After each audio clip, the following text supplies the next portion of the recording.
કૂવો કહે બાર આરતી બાટલો લઈને પાણી સીંચી લે આગળ મને કોઈ ભૂખ લાગી છે ખુશીમાં કહે એ દીકરીના ઘેર જાવા રે ઈ ચોળા ખાવા રે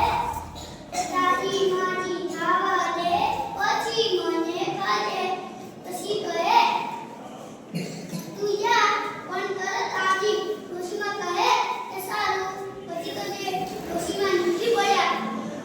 જતા તેમને ત્યાં શિયાળ મળ્યો શિયાળ કહે એ ડોશી ક્યાં જાય છે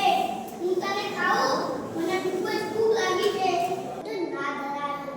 પછી શિયાળ કે ઊંટ કાકા મારે ગીત ગાવું છે શિયાળ કે ઊંટ કે શિયાળભાઈ તમે ગીત ના ગાતા નકે ખેતરના માલિક જીવાભાઈ પટેલ ઉઠી જશે આપણે બંને મારશે તો શિયાળ